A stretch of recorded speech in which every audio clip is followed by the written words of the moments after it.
Fala galera, bem-vindos a mais um Triplo F. Desculpa ter ficado alguns dias sem postar, eu tive uma virose, eu acabei ficando 3 dias sem poder fazer praticamente nada, não consegui gravar nada pra vocês. Mas agora eu tô de volta, eu vou fazer um vídeo de Rick and Morty provavelmente amanhã, ou no máximo, segunda-feira de manhã o vídeo de Rick and Morty vai estar entrando no ar, vai ser um vídeo bem legal pra vocês. E hoje eu vou fazer a crítica da primeira temporada da série do Justiceiro na Netflix, então vamos lá.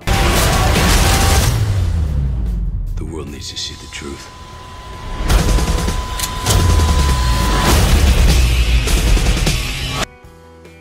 Eu fiz a minha crítica do filme da Liga da Justiça nesse final de semana e eu adorei o filme, eu gostei bastante, era tudo que eu esperava ver nos cinemas de um filme da Liga da Justiça. E por mais que eu tenha adorado Liga da Justiça, eu tenho que admitir que o melhor produto de super-heróis que saiu nesse final de semana é a série do Justiceiro. Eu sei que o Justiceiro não é um super-herói, ele é um anti-herói, blá blá blá, mas a história se passa num universo onde existem super-heróis e etc. E a história dele segue mais ou menos as mesmas batidas de um filme de super-herói, de uma série de super-herói, então eu enquadro eles todos na mesma categoria, inclusive Deadpool, que muitas pessoas falam que não é um super-herói, etc. A história começa meio lenta, ela se passa depois dos acontecimentos da segunda temporada do Demolidor, onde o Justiceiro aparece pela primeira vez, é a melhor participação da série, e a gente vê o desenrolar dos acontecimentos depois daquilo. Ele tá trabalhando numa empresa de demolição, que é um emprego que encaixa muito bem com ele. Eu vou falar um pouquinho só do que o primeiro episódio se trata e não vou abordar muito o que a temporada toda trata, porque eu acho que a história se desenrola muito bem. E eu recomendo uma coisa que eu fiz durante essa temporada, é não ver o número de episódios que a temporada tem. Porque eu não sabia se a temporada tinha 7, se tinha 8, se tinha 10, então acabou sendo uma surpresa muito grande pra mim, porque em alguns episódios eu achei que seria o final da temporada, daria pra ser o final da temporada, porque tem alguns episódios que terminam muito bem, e eu ia ver e tinha mais um episódio depois, e era como se fosse uma surpresa, porque eu achava que a temporada já tinha acabado. Então, se você conseguir não ver quantos episódios a temporada tem e somente ir assistindo um episódio atrás do outro, eu acho que a experiência vai ser até melhor. Como eu disse, eu vou falar só um pouquinho mesmo sobre o primeiro episódio. O Jon Bernthal, de novo, está interpretando o Justiceiro. Ele está trabalhando numa empresa de demolição e ele acaba fazendo amizade, entre aspas, acaba trocando uma ideia com um garoto. E esse garoto se envolve com uma gangue que trabalha na cadeia e acaba trazendo ele de volta para esse mundo do Justiceiro, que ele estava afastado fazia praticamente um ano, quando a história começou. E depois disso tudo vira uma espiral que vai sugando um monte de outras pessoas para dentro. E eu não sei se muitos de vocês vão concordar, mas eu percebi isso em vários momentos, em vários episódios. O arco narrativo dessa temporada inteira me lembrou muito um filme do Bourne, ou até os 3 filmes do Bourne.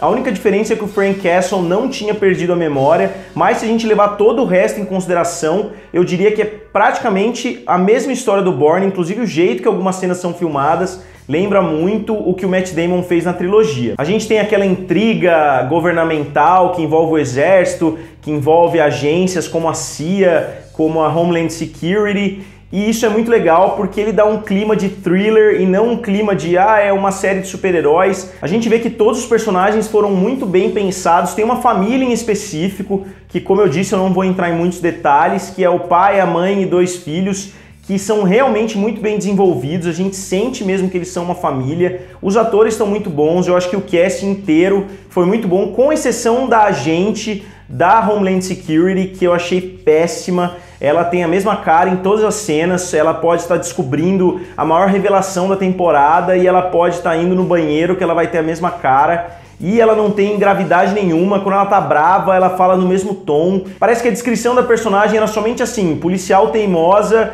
e que descumpre todas as regras que impõem a ela. Porque ela não tem personalidade nenhuma, ela não tem objetivo nenhum, ela quer somente conseguir aquilo que ela quer, e a gente já viu isso em praticamente todas as outras séries, inclusive Luke Cage tinha uma personagem praticamente igualzinha, mas a personagem do Luke Cage era muito superior. Eu não estou dizendo que a série do Luke Cage é superior a Justiceiro, longe disso. Justiceiro é de longe a melhor série de todas até agora da Netflix, é bem melhor do que a primeira temporada de Demolidor, inclusive. E eu diria que é um dos melhores produtos baseados em quadrinhos que eu vi nos últimos anos. Como eu disse anteriormente, o Jon Bernthal tá excelente. Eu não gostava muito dele como Shane no The Walking Dead, mas porque a função dele era ser odiado pela plateia e ele conseguia fazer muito bem esse trabalho.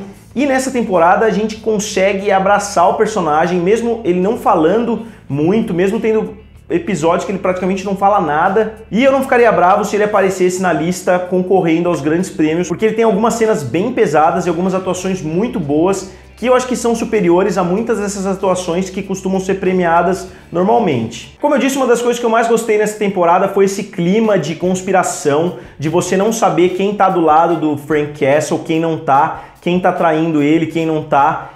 E eu diria que todos os grandes twists da temporada foram bem previsíveis, é uma das coisas que eu menos gostei, e isso acaba afetando um pouquinho a surpresa, com exceção de uma no final, que a série prepara desde o segundo episódio um reencontro que a gente acaba só vendo no último episódio praticamente, e eles conseguem destruir esse reencontro, e acaba sendo um twist que eu não previ, que eu não esperava nem um pouco. Eu esperava o reencontro, mas não esperava que ele fosse acabar de forma trágica. A gente conhece também o grupo de amigos que ele trabalhou no exterior, que ele trabalhou no Afeganistão e no Iraque, e todos eles são bem legais, todos eles têm histórias bem legais. E uma coisa que me surpreendeu foi que o Jon Bernthal disse em algumas entrevistas que essa primeira temporada do Justiceiro seria muito positiva contra o uso de armamentos, contra o porte de armas, esse tipo de coisa. E eu falei, pô, como que uma série do Justiceiro vai ser contra o porte de armas, sendo que ele é um cara que mata todo mundo? E a série conseguiu fazer isso, incluindo um personagem que é um militar, que ele acaba tendo um arco que, como eu disse, é bem previsível desde a primeira vez que ele aparece,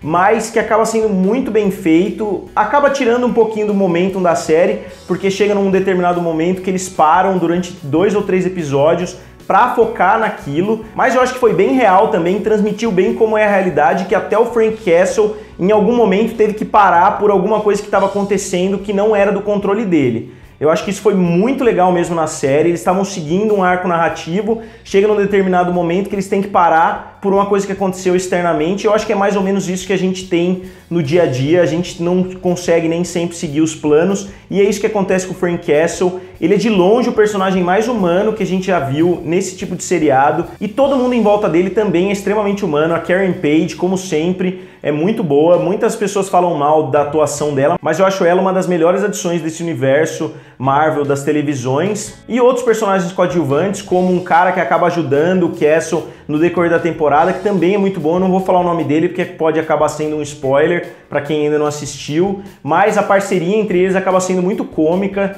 Tem uns momentos bem engraçados, poucos momentos de descontração, mas alguns momentos conseguem ser bem engraçados entre os dois, eles acabam se tornando uma dupla bem legal. E os vilões, como em qualquer obra de conspiração, são vilões meio ocultos, são vilões que por definição não aparecem tanto assim na temporada, mas mesmo assim os poucos que aparecem conseguem ter um destaque muito bom. De preferência nos últimos 3 episódios, os vilões tomam conta da cena e acabam tendo cenas muito legais entre os vilões e o Frank Castle. E quem estava preocupado que não ia ter destruição suficiente por se passar depois dos acontecimentos, depois que ele já tinha vingado a família dele, quem tá com medo de não ter isso, pode ficar tranquilo que tem matança suficiente, tem gore o suficiente. A série é para maior de 18 anos, a série é realmente muito pesada, tem momentos extremamente pesados mesmo. Eu compararia essa série do Justiceiro mais com o filme do Logan do que com qualquer outro filme do gênero.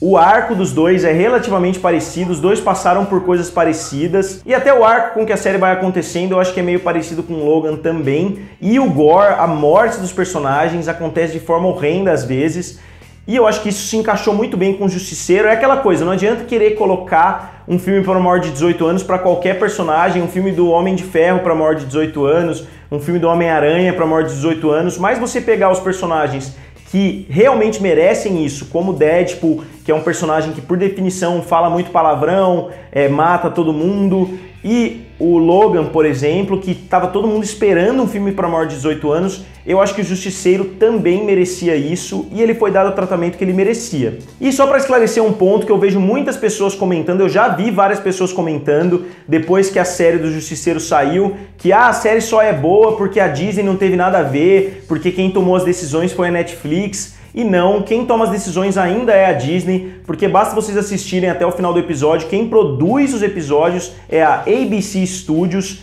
que é propriedade da Disney, então a Disney também está tomando as decisões nas séries da Netflix. A Netflix é simplesmente a maneira que a Disney encontrou para transmitir essas séries um pouquinho mais pesadas para o espectador. Então, por ter os personagens mais humanos até agora nesse universo, Por ser uma série que trata muito bem o seu protagonista, que consegue dar peso para toda a história dele, que consegue se desenvolver de uma forma muito boa, uma história de conspiração que lembra Bourne, com uma atuação excelente do personagem protagonista e várias atuações menores também muito boas, eu dou para a primeira temporada do Justiceiro 4,5 estrelas. I don't know anything. Fair enough.